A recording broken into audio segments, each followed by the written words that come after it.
有缘人，你有没有想过，你每天晚上躺在床上翻来覆去睡不着，真的是因为压力大，手机玩多了吗？如果我告诉你，失眠其实是你的身体在向你发出一个最高级别的求救信号，而古代的得道高人早就留下了一部专门破解这个信号的天机密码，你会相信吗？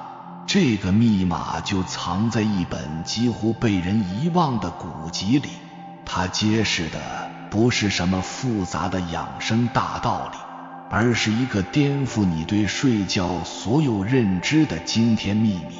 今天我们要揭秘的就是这部被誉为清代养生第一奇书的《老老恒言》，作者曹廷东，活了将近100岁高龄，在那个平均寿命只有30-40岁的年代，这是一个什么概念？他不是什么修仙的道士，也不是什么隐居的高僧，他就是一个普普通通的学者。他到底掌握了什么秘诀？这本老老恒言里藏着的不仅仅是长寿的法门，更是一把能打开我们生命潜能的钥匙。而这把钥匙就从我们每天都在做，却从来没做对过的一件事开始。这件事就是睡觉。很多人一听老老恒言，以为就是一本老年人养生手册，教你怎么泡脚，怎么喝粥，但这只是表象，是这本书最外面的一层伪装。真正的原因是，古人传授核心心法，向来忌讳直说，他们会用最朴素、最日常的事情作为法门的入口。只有有缘人、有悟性的人才能透过这层伪装，看到背后那片浩瀚的星空。而睡觉就是曹廷东为我们设下的第一个，也是最重要的一个法门。我们现代人怎么看待失眠？吃安眠药，换个好枕头，听白噪音，我们用尽各种数层面的方法，企图强行让大脑关机，但结果呢？药量越来越大，人越来越不清醒。为什么？因为我们从一开始就搞错了方向，我们把失眠当成一个敌人去对抗。而古人的智慧告诉我们，失眠是你的信使，他在告诉你，你的心和身已经彻底失联了。这背后的秘密是什么？老老恒言里有一句看似平淡无奇的话，叫先睡心，后睡眼。短短6个字，石破天惊。它彻底颠覆了我们对睡眠的认知。我们以为睡觉是眼睛的事，是身体的事，但曹廷东一针见血地指出，不，睡觉是心的事。你的心不睡，你的眼睛，你的身体永远不可能得到真正的休息。这就引出了我们今天要揭示的第一个天机。所谓的睡觉根本不是一个生理行为，而是一场你与自己元神沟通的神圣仪式。你可能会觉得，睡觉怎么就成仪式了？别急，我们来看一个真实的故事。晚清时期，有一位大商人叫胡雪岩，富可敌国，但他晚年却遭遇了巨大的商业危机，资金链断裂，每天被追债的人围堵，一夜之间白了头。据野史记载，那段时间他几乎夜夜无法入眠，整个人都快被逼疯了。有一天，一位云游的僧人拜访他，看他形容枯槁，就对他说，胡大善人，你不是睡不着，你是心没地方放。胡雪岩苦笑，家财散尽，众叛亲离，我的心还能放在那儿？僧人递给他一个锦囊，说，每晚睡前什么都别想，就想一件事，你的这颗心像一滴水一样，滴入了一片无边无际的大海，然后你就睡吧。胡雪岩将信将疑，但走投无路之下，也只能照做。当晚他躺在床上，不再去想那些烦心的债务和背叛，而是开始想象自己的心真的变成了一滴水，轻轻的，慢慢的融入了那片漆黑、温暖又无限广阔的大海。就在这个过程中，他不知不觉地睡着了，而且那是他几个月来睡得最沉、最香的一觉。这个故事恰恰印证了老老恒眼里先睡心的秘密。那个僧人教给胡雪岩的就是一种古老的心法，心神归位。我们现代人为什么失眠？因为我们的心，也就是我们的注意力，我们的神识在白天被工作、被手机、被人际关系撕扯得支离破碎，到了晚上，身体虽然躺下了，但那颗四处流浪的心却回不了家，他还在外面焦虑、担忧、悔恨、计划。一颗流浪的心怎么可能让你安然入睡？所以先睡心，就是把这颗流浪了一天的心给请回来，让它回到身体这个家里。僧人让胡雪岩观想水滴入海，就是一种强制收回注意力的方法，用一个宏大宁静的意象去覆盖掉那些琐碎烦恼的念头。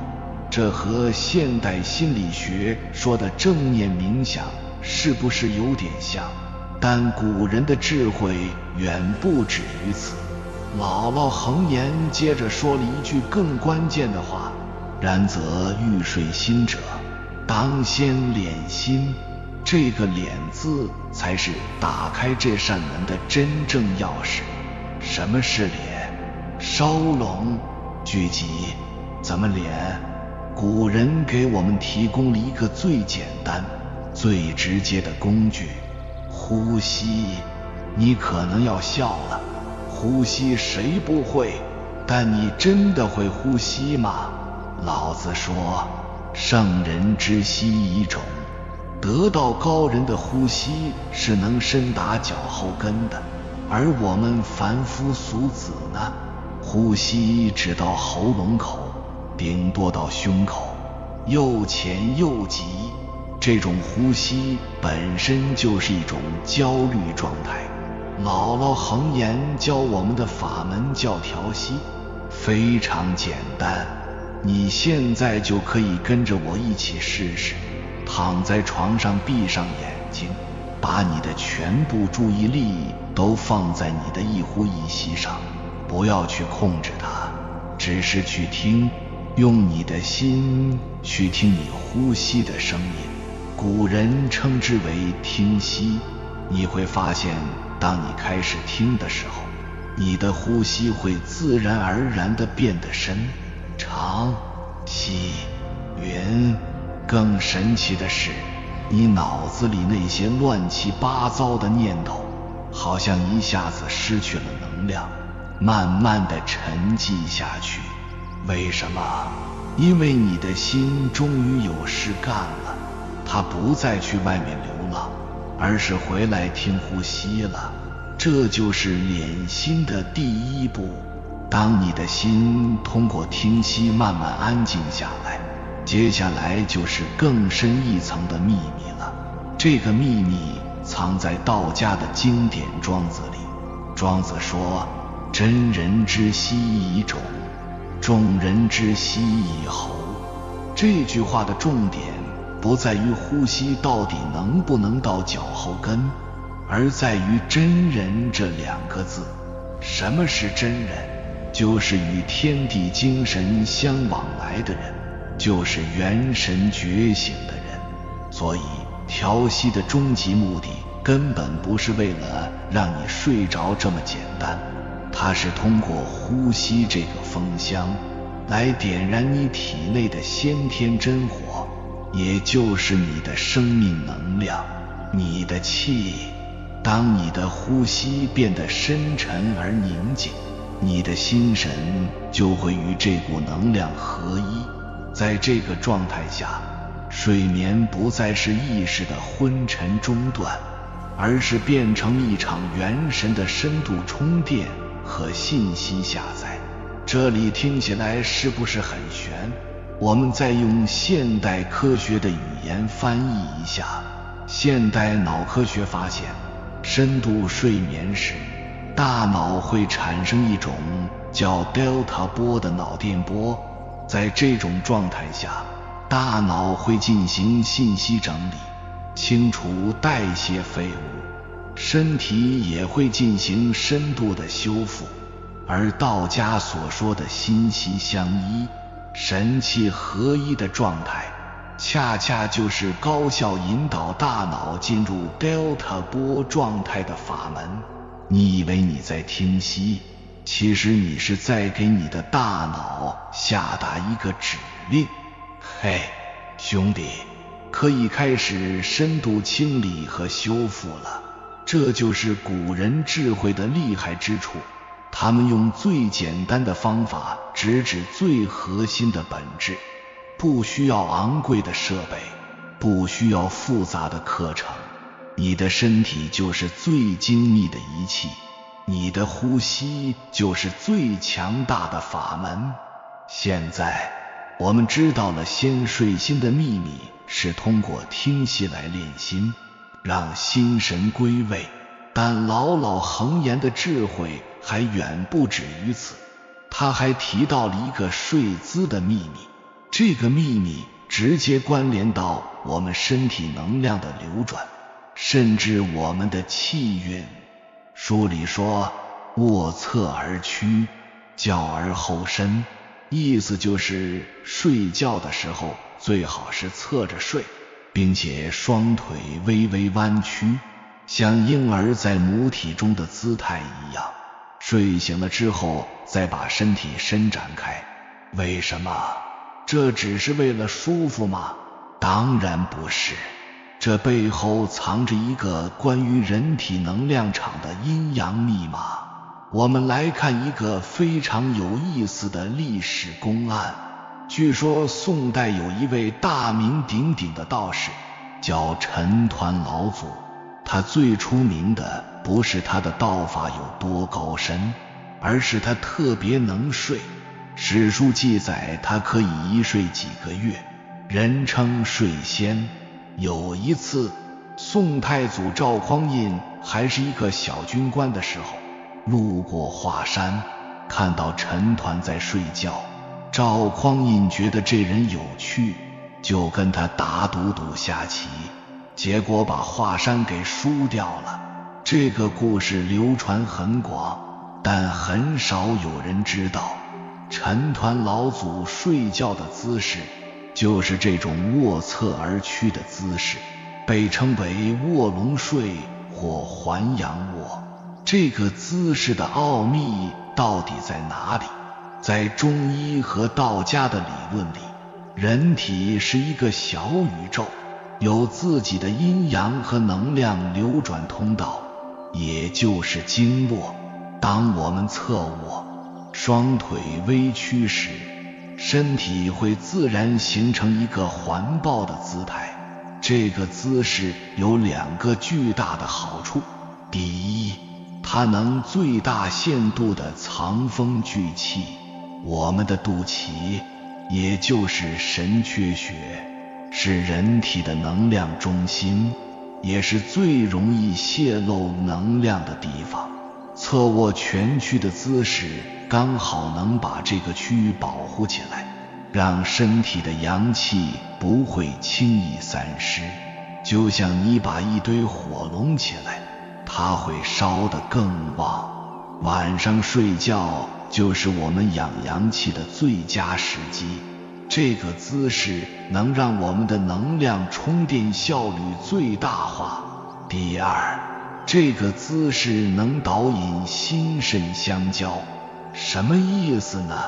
中医认为人失眠、焦虑，很多时候是因为心火上炎，肾水下行，心和肾的能量断开了，心属火在上，肾属水在下。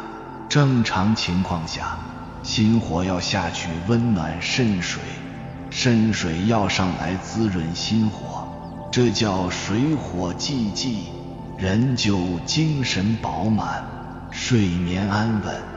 而侧卧蜷曲的姿势，特别是右侧卧，能让身体的重心下沉，有助于引导上浮的心火下降，与肾水交融。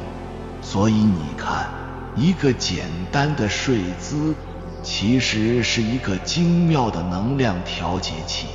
老老恒言里还提到了一个细节：卧不当风，寝不露体。这看似是老生常谈，但背后同样有深刻的道理。古人认为，人睡着之后，元神处于半离体的状态，身体的防御系统胃气会变弱，这时候的风在中医里被称为邪风或虚邪贼风，它会趁虚而入，侵袭经络，导致各种疾病。这就像一个国家的军队去休整了，城门却打开着，敌人当然会溜进来。所以睡觉时避开风口，盖好被子，不仅仅是怕感冒，更是在保护我们最根本的生命能量场。讲到这里，我们已经揭开了老老恒言里关于睡眠的2个核心天机。第一，通过听息来先睡心，让元神归位。第二，通过卧侧而屈的姿势来藏风聚气，实现心肾相交。这2个法门看似简单，但如果你能坚持去做，你会发现改变的绝不仅仅是你的睡眠。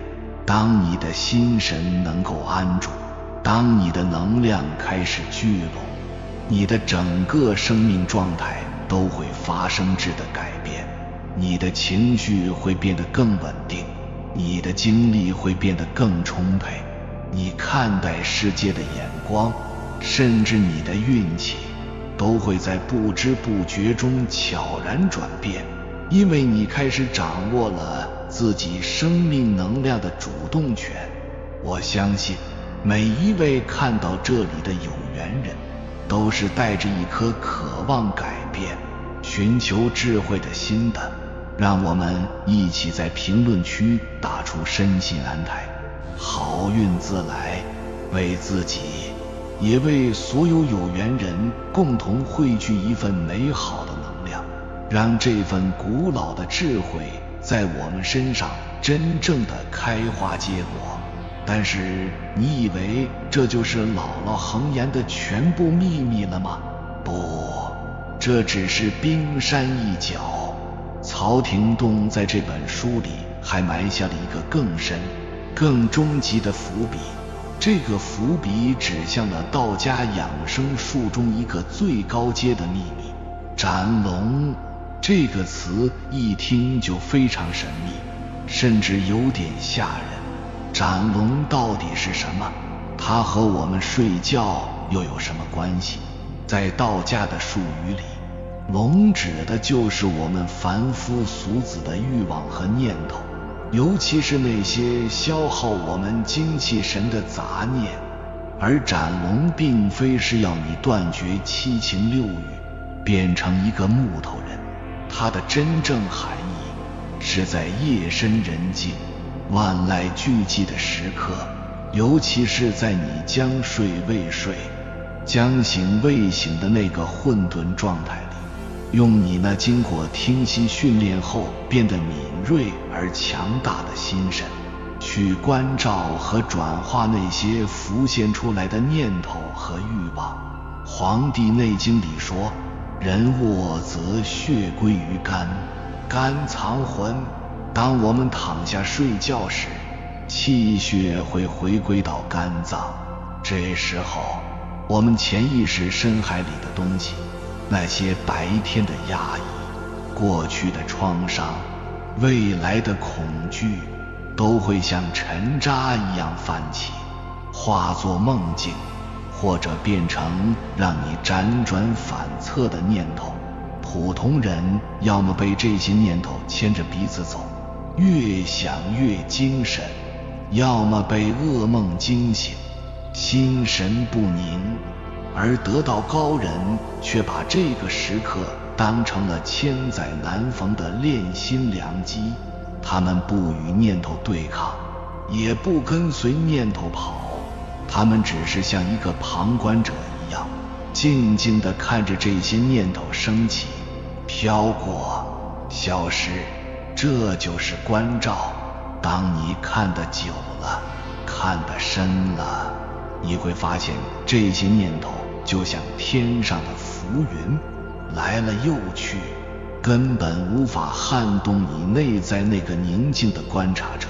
这个观察者就是你的元神。通过在睡眠的边缘反复进行这种关照练习，你的元神就会变得越来越强大，越来越清明，到最后你甚至可以在梦中都保持觉知，知道自己在做梦。这就是道家所说的知梦功夫。能做到这一步，你就不再是生命的被动承受者，而是开始成为自己命运的程序员。你可以在梦境这个模拟器里去化解你的心结，去预言你的未来。所以曹廷栋在《老老恒言》里教我们的根本不是一个简单的睡觉技巧，他是在传授一套完整而精妙的内丹心法的入门次第，从听息敛心到侧卧聚气，再到最终在睡眠中展龙炼神。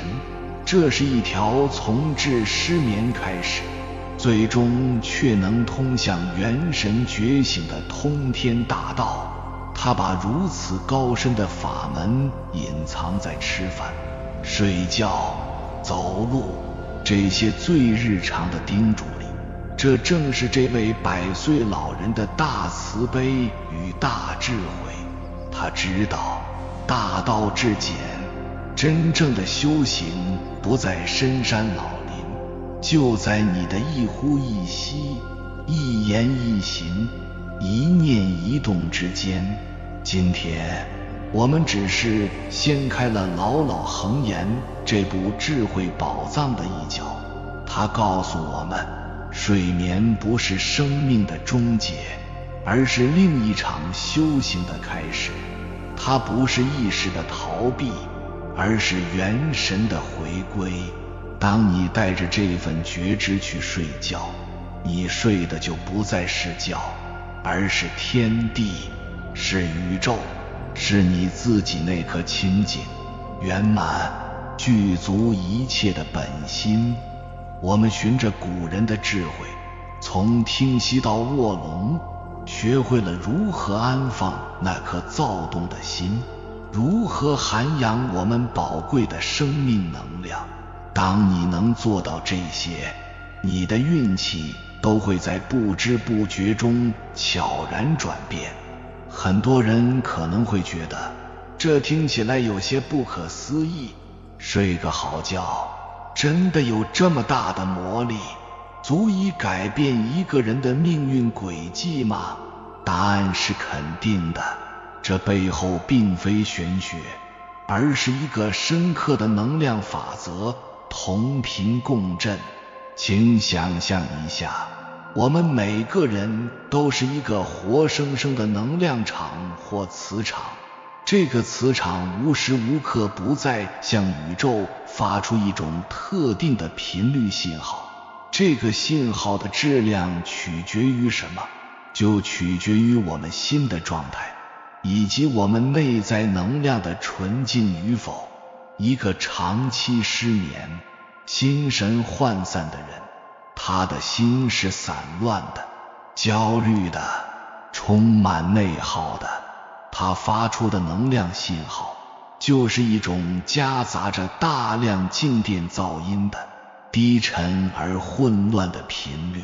根据同频相吸的宇宙法则，这种混乱的低频信号自然会吸引来与之匹配的人、事物，比如莫名其妙的口舌是非，接二连三的意外阻碍，剪不断理还乱的烦心事，以及让你感觉更加疲惫的人际关系。这不是倒霉，而是你内在能量状态的如实显化。你的外在世界不过是你内在磁场的镜子。那么高质量的睡眠，尤其是我们所说的先睡心的修行式睡眠，它在其中扮演了什么角色？它是一场最彻底的内在大扫除与能量校准。